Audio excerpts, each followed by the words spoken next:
Imagine a country where the streets are empty, schools are closed, and the only sound is distant gunfire. Afghanistan in 2002 was not just war-torn, it was a nation on the edge of collapse. No functioning army, no central authority, and a people living in constant fear. The Taliban had just been ousted, but chaos was everywhere, and in the middle of this instability, the United States faced a mission many called impossible: to rebuild an entire army from scratch. In a country where trust had been shattered for decades, why would anyone attempt such a task? How do you train soldiers in a nation where war is normal and betrayal is common? And what lessons from this risky venture still matter today? The story begins in late 2001. Afghanistan had no organized military. Veterans of past regimes were scattered, weapons looted, and local militias ruled large swaths of territory. The U.S. had to create an army that could protect the nation, unify the people, and survive the endless insurgent threats. The U.S. strategy was more than giving weapons or uniforms. It was about building a functioning institution from zero. Military advisors knew that forcing Western norms on Afghan soldiers would fail. They needed a system that combined conventional military training with cultural sensitivity, understanding tribal codes, honor systems, and local loyalties. Recruitment was the first hurdle. The U.S. opened joint recruitment centers in Kabul and other major cities, searching for young men willing to serve. Many were uneducated, traumatized by decades of war, and skeptical of foreign forces. Trainers had to teach literacy, discipline, and military tactics all at once. It was grueling, slow, and often dangerous work, but absolutely vital. Each day in the training camps tested recruits' endurance and willpower. Before dawn, they ran drills, learned weapons handling, studied maps, and attended lessons on ethics and leadership. Psychological resilience was critical. U.S. trainers quickly realized Afghan soldiers brought their own sense of honor, tribal loyalty, and cultural identity, all of which had to be carefully integrated into the new army. Parallel to recruitment, the U.S. focused on creating a command structure. Officers were selected and sent abroad for advanced training in the U.S., Jordan, and Germany so they could lead their units effectively. This created a core leadership cadre that was crucial for the fledgling army's survival. Equipment and logistics presented another challenge. Afghanistan's rugged mountains and poor roads made supply chains difficult. Light and medium weaponry suitable for counterinsurgency was introduced alongside a maintenance system to ensure sustainability. One of the most striking realities of this early effort was how cultural adaptation became a survival strategy. Trainers encouraged respect for tribal elders, local customs, and Afghan values. This approach reduced desertion, built loyalty, and allowed the army to gain credibility among civilians. By mid-2002, the first trained Afghan units began patrolling cities and highways. Reports highlighted discipline, pride, and a renewed sense of order among these soldiers. Markets reopened, schools resumed, and people felt safer. The U.S.-led training strategy was showing early success, but challenges remained. Corruption, political instability, and ongoing insurgent threats tested the army daily. Advisors continuously adapted training to include intelligence gathering, counterinsurgency, and community engagement. It became clear that an army's success depended not just on tactics, but on trust and legitimacy in the eyes of the Afghan people. One key takeaway from these early efforts is simple but profound. Building an army is about people, not just weapons. Investing in leadership, ethics, and cultural understanding proved far more important than importing foreign tactics blindly. As these initial batches of recruits completed training, the reality became clear. Creating an effective army in Afghanistan was never going to be easy. Every victory was hard-earned, every setback a harsh reminder of the stakes. As the first Afghan units completed their initial training in 2002, the reality on the ground was sobering. The streets were not yet safe, insurgents remained a constant threat, and political instability loomed over the capital. Yet, for the first time in years, ordinary citizens glimpsed hope. They saw young soldiers patrolling with discipline, checkpoints organized rather than chaotic, and communities beginning to breathe a little easier. But the U.S. advisors knew that training alone would not create a sustainable army. Afghanistan had a long history of foreign powers attempting to impose control, only for it to collapse under local pressures. Therefore, the early training programs included more than just combat skills. They emphasized leadership, ethics, conflict resolution, and loyalty to the nation rather than to individual commanders or warlords. One innovative approach was the mentorship system, pairing Afghan recruits with experienced U.S. officers. These mentors did more than teach tactics. They shared principles of discipline, accountability, and teamwork. Many recruits had never experienced structured leadership before. This personal guidance instilled a sense of purpose and identity that went beyond mere soldiering.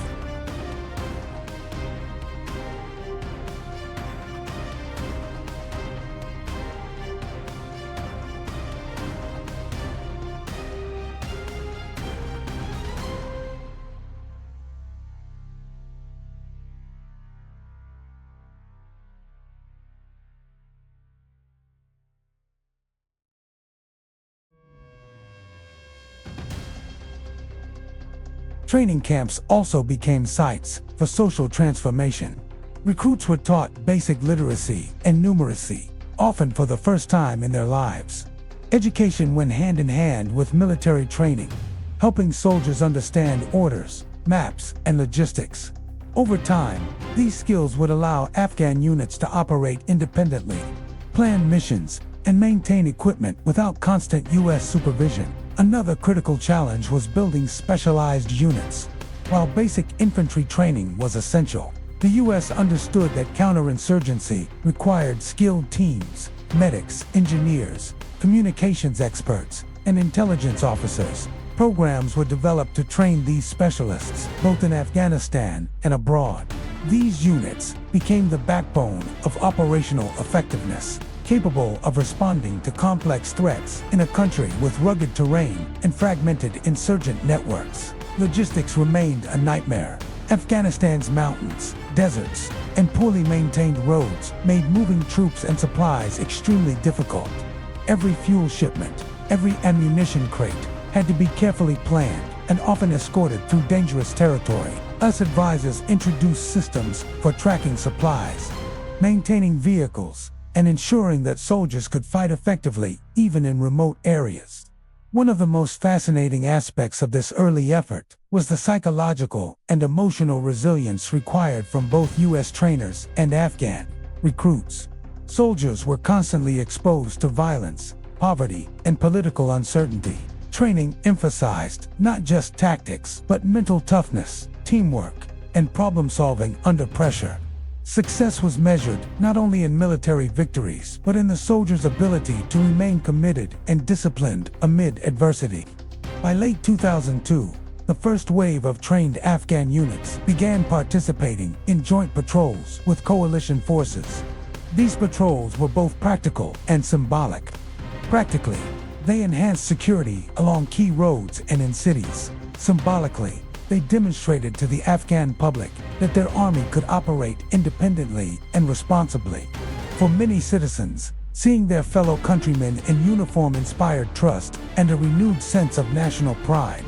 Despite progress, the fledgling army faced internal political challenges. Warlords and regional power brokers often tried to influence recruitment and promotions. Corruption and favoritism were constant threats.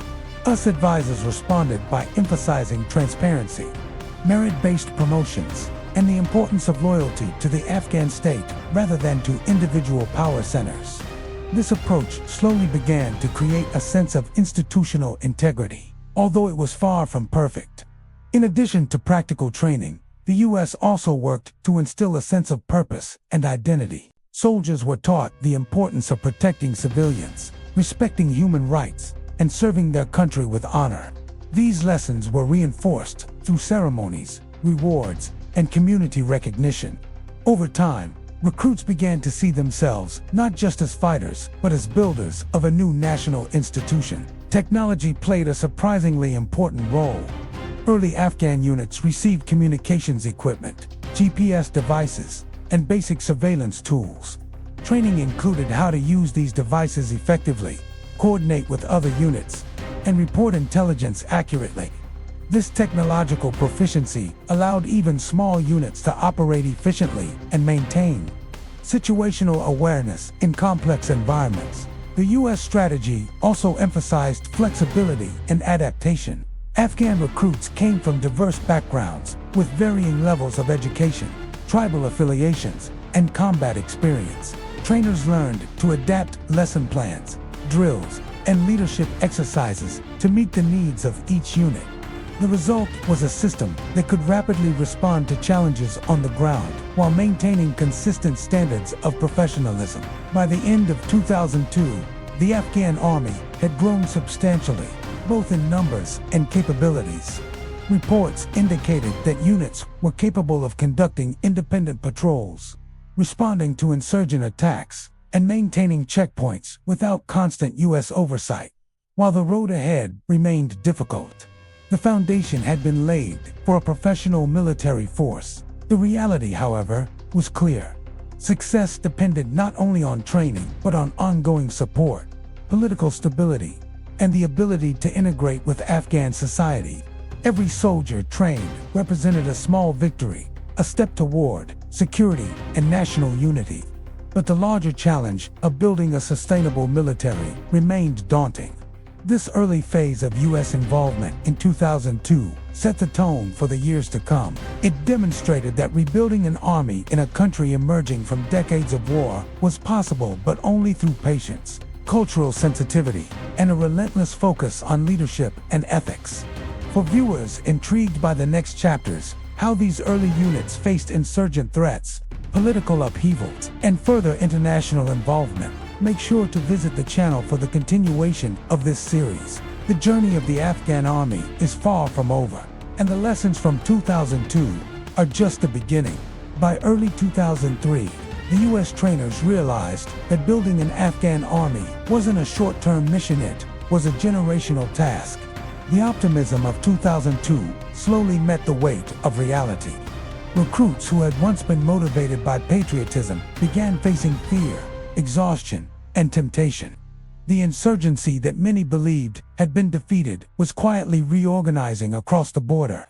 Every new class of soldiers had to learn not just how to fight, but why they were fighting. In the dusty camps outside Kabul, under the scorching Afghan sun, instructors spoke about duty and nationhood concepts that, for many recruits, were still abstract.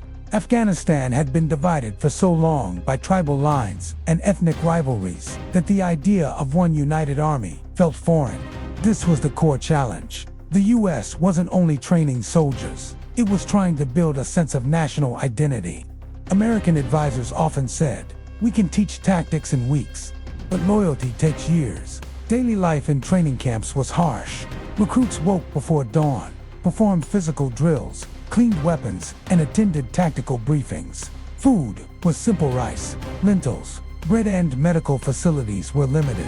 But what kept many of them going was a single idea whispered among tents: maybe our children will live without war. Mentorship deepened during this period. Experienced Afghan officers who had served in earlier governments were invited back not as political figures, but as teachers. They brought invaluable knowledge of the terrain and local tactics. This blend of modern U.S. military structure and traditional Afghan combat experience created a unique hybrid model.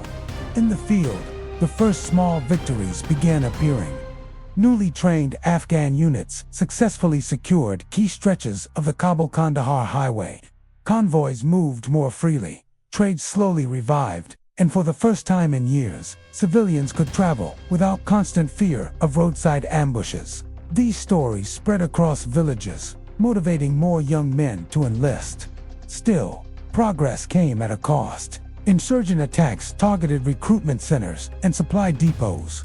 Each explosion reminded the world that training an army under fire was unlike any other mission. But it also strengthened the resolve of those who survived. One of the most emotional moments recorded by U.S. advisors was the first graduation ceremony of Afghan recruits in 2003. Hundreds of young soldiers stood in new uniforms, saluting the Afghan flag as families watched from a distance. Many wept quietly. They weren't just celebrating military success, they were witnessing the rebirth of their nation's pride. Behind the scenes, U.S. strategists debated the pace of expansion. Should they train quickly to field more troops, or slowly to ensure quality and discipline? They eventually adopted a balanced approach. Speed was necessary to stabilize the country, but every unit had to meet a minimum standard of professionalism.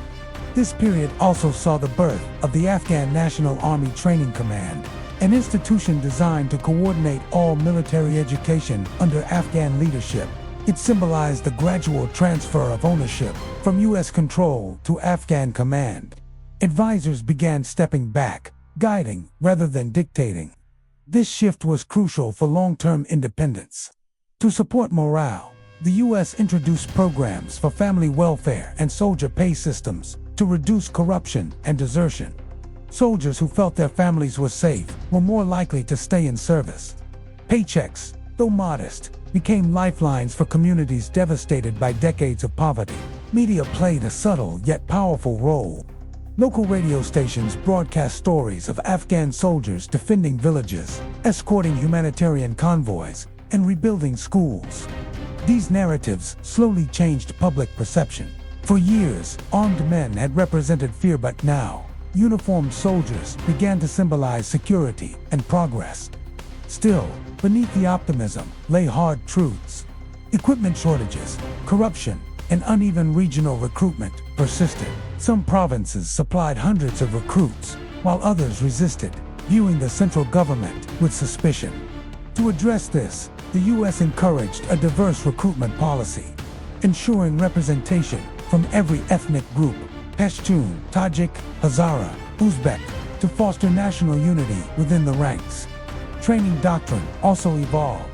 Early American instructors had focused on conventional warfare formations, drills, weapons, accuracy, but Afghanistan's battlefield was anything but conventional. Guerrilla tactics, improvised explosives, and ambushes demanded adaptive counterinsurgency training. New programs emphasized intelligence sharing, quick response operations, and community trust building. One of the most striking realities was how Afghan soldiers learned to fight with limited technology. Unlike U.S. forces equipped with advanced drones or armor, Afghan units relied on mobility, local knowledge, and courage. They used donkeys for transport in mountainous regions, memorized terrain features, and built alliances with villagers to gather intelligence. This blend of modern instruction and ancient survival instincts became their strength. By mid-2003, the Afghan army had not only grown in size, but had begun shaping a distinct identity, Afghan in spirit, but informed by U.S. discipline. The collaboration between American advisors and Afghan leaders forged relationships that went beyond command structures. Many U.S. officers described their Afghan counterparts as brothers in arms, bound by shared risk and respect. But as the U.S. presence deepened, so did public scrutiny. Critics questioned whether the Afghan army would survive once American troops left. Was it truly independent, or simply propped up by foreign aid? Inside the camps, soldiers ignored politics. Their focus was survival, loyalty, and protecting their families. Yet the larger debate foreshadowed the challenges that would come years later. In remote outposts, Afghan units began to take full control of operations. They coordinated patrols, negotiated with village elders, and handled logistics with minimal U.S. oversight. Every successful mission was another step toward sovereignty. Still, the cost remained high. Casualties were frequent, and each fallen soldier was a painful reminder of how fragile the progress was. Through it all, one theme echoed in both US and Afghan reports. Trust was the real weapon. When Afghan soldiers trusted their officers, when civilians trusted the army, and when U.S. trainers trusted their Afghan counterparts, missions succeeded. When that trust broke down, everything collapsed. By late 2003, the world began to notice. International observers praised the progress made in such a short time. The Afghan National Army, once considered a distant dream, was becoming a tangible reality. And yet, Everyone involved knew this was just the beginning. Each soldier carried not just a rifle, but the burden of history, the weight of generations of conflict, and the hope of a peaceful future. For them, training was more than a duty. It was redemption. And as 2003 drew to a close, a new phase awaited the test of endurance. The question was no longer whether the Afghan army could be trained, but whether it could stand on its own when the inevitable storms came. For those who've followed this journey so far, the next chapter dives deeper into the combat reality, the first major Afghan lead operations, and how shifting U.S. strategies tested everything built since 2002.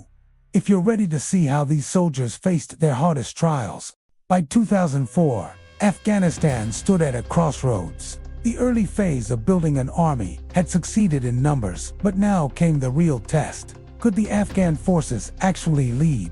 The world's attention was shifting. The war in Iraq had begun, and many U.S. resources and senior advisors were being redirected. On the ground in Afghanistan, this meant fewer American boots in training camps and more responsibility placed directly in Afghan hands. For the new Afghan National Army, it was both a moment of pride and a trial by fire. The first Afghan-led missions were small but symbolic. Units that had trained side by side with us mentors now planned and executed independent patrols. They moved through mountain valleys, protected supply convoys, and guarded polling centers for the country's first democratic elections in decades. Each operation was a message to the world. Afghanistan was taking control of its own destiny, but reality soon set in. These missions exposed gaps that training alone could not fill. Communications sometimes failed. Supplies arrived late. Intelligence was inconsistent. And worst of all, insurgents had learned to adapt. They blended into villages, waiting for the right moment to strike. One night in Khost province, a small Afghan unit came under heavy fire. Surrounded and outnumbered, they radioed for support. The nearest U.S. quick reaction team was hours away. For the first time, Afghan soldiers fought entirely on their own. They held their ground through the night, using tactics learned from their mentors' bounding maneuvers. Suppressive fire, flanking under cover. When dawn broke, the insurgents withdrew. For those soldiers, it was more than survival, it was proof that their training worked. Stories like this began spreading through army camps. Confidence grew, and so did recruitment. Young men from rural province, many of whom had once seen soldiers as enemies, started joining the ranks. The Afghan flag on a soldier's shoulder was no longer a symbol of division. It was becoming a mark of pride. Meanwhile, the U.S. adjusted its role.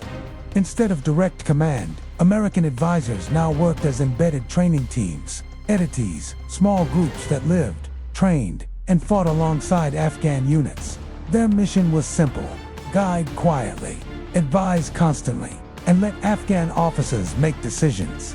This model built trust and accelerated leadership development. The Afghan Ministry of Defense, with U.S. support, launched new initiatives to improve logistics, intelligence, and maintenance systems. These were the backbone of a real army, not glamorous, but vital. Without fuel, spare parts, and food, even the most trained soldiers couldn't fight. American logisticians spent countless hours teaching record keeping, supply chain management, and accountability skills that didn't make headlines but kept soldiers alive. At the same time, training programs became more sophisticated. The U.S. introduced advanced infantry schools, officer academies, and specialized courses in engineering, communications, and medical support. Afghan officers began designing their own curriculums, blending Western military science with local knowledge of terrain and culture. By late 2004, Afghan units were conducting joint operations with coalition forces across several provinces. These missions weren't without mistakes. Sometimes coordination broke down. Sometimes units moved too fast or too slow, but every operation taught valuable lessons. The Afghan army was learning the hardest way possible, by doing. The emotional cost was immense. Many young Afghan soldiers died in these early missions, often far from home, sometimes with no recognition. Their commanders wrote letters to families, promising that their sacrifice would not be forgotten. For the U.S. trainers who had watched these recruits grow from civilians into warriors, every casualty felt personal. One American advisor later said, "We didn't just train soldiers, we lost brothers." Still, progress was undeniable. In 2005, the Afghan National Army officially took command of several regional bases. This was a major milestone, signaling that Afghan leadership was no longer symbolic but operational. The handovers were accompanied by ceremonies, flags raised, anthems played, and both US and Afghan officers saluting side by side. These moments carried deep emotion. They represented not just transfer of power, but the birth of ownership. Yet, success brought new challenges. With authority came politics. Regional governors, tribal leaders, and foreign intelligence networks all wanted influence over the growing army. Corruption crept into procurement, and power struggles threatened the fragile unity being built. The U.S. responded by intensifying training in military ethics and transparent governance, an effort to ensure that loyalty to Afghanistan, not money or tribe, guided the force. The Taliban, watching these developments, shifted strategy. Instead of head-on attacks, they focused on psychological warfare, assassinations, propaganda, and ambushes designed to erode public trust. Every explosion in Kabul or Kandahar was not just an act of violence, but a message. The government cannot protect you. For Afghan soldiers, this was more than a battlefield, but a war for belief. They had to convince their people that the new army was not another tool of occupation, but their own defense. That required courage, restraint, and deep connection with civilians. Many units began organizing community outreach programs, helping rebuild schools and deliver aid. These small acts of humanity won hearts that weapons never could. Behind the scenes, the collaboration between Afghan and U.S. leaders deepened. Advisors like General Carl Eckenberry and Afghan commanders like General Bismillah Khan formed close working relationships built on mutual respect. They shared meals, stories, and often grief over fallen comrades. This human bond became the unseen foundation of the entire rebuilding effort. The results were beginning to show. By the end of 2005, Afghan forces had participated in hundreds of joint missions, captured high-value insurgent leaders, and maintained security in key districts without direct U.S. combat support. The numbers were encouraging, but the emotions behind them were stronger. One evening, during a press event in Kabul, an Afghan officer was asked what kept his soldiers fighting, despite the odds. His reply silenced the room. "Because for the first time in my life, I believe this uniform belongs to us, not to a warlord, not to a foreign power, but to Afghanistan." That single sentence captured the spirit of 2005, the moment when an army built by outsiders began to see itself as a national institution. Still, even amid progress, storm clouds were gathering, insurgents were adapting faster, and safe havens across borders fueled their return. The next stage of the Afghan Army's journey would test not only its training and weapons, but its unity and resolve. As 2005 closed, one truth was clear to everyone, from US generals to Afghan recruits: the fight ahead would demand more than strength. It would demand belief. And that belief, fragile, powerful, and deeply human, would determine the fate of Afghanistan for years to come. If you've followed this journey so far, the next chapter reveals the turning point, the rise of full-scale Afghan operations, the shift in U.S. strategy, and the realities that shaped the next decade of war and hope. To see how those crucial years unfolded. By 2006, the fragile calm that Afghanistan had felt was slipping away. The optimism of early progress was giving way to a brutal reality. The insurgency was back stronger, smarter, and more organized than ever. For the Afghan National Army, this was no longer training, it was survival. The Taliban had regrouped across the border and begun launching coordinated attacks in southern provinces like Helmand, Kandahar, and Urizar. These were not small raids anymore. They were full-scale offensives, testing every inch of the young Afghan army's resolve.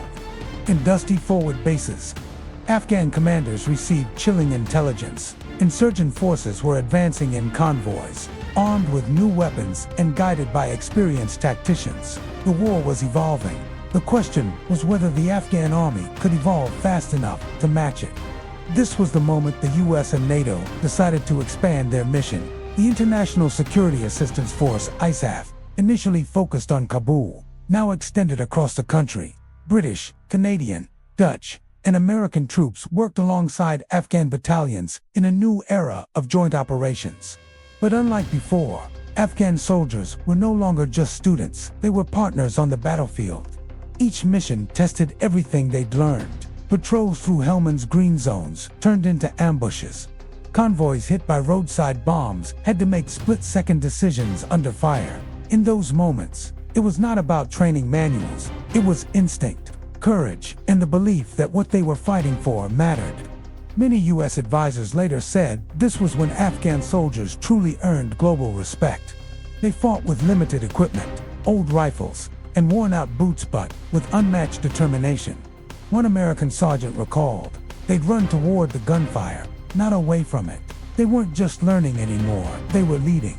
Behind the front lines, new challenges emerged. The growing scale of operations required better command and control systems. Afghan generals were now coordinating multiple units, managing air support, and handling intelligence data. US mentors introduced advanced planning tools and joint operations centers, turning chaos into structure. Still, every success was shadowed by sacrifice. In 2006 alone, hundreds of Afghan soldiers lost their lives in combat. They were buried in simple ceremonies, no headlines, no medals, just quiet prayers and flags folded by trembling hands. For every soldier who fell, 10 more stepped forward to take his place. That spirit born of pain, loyalty, and defiance became the Army's invisible armor. The emotional toll was immense. Soldiers went months without seeing families. Pay was inconsistent.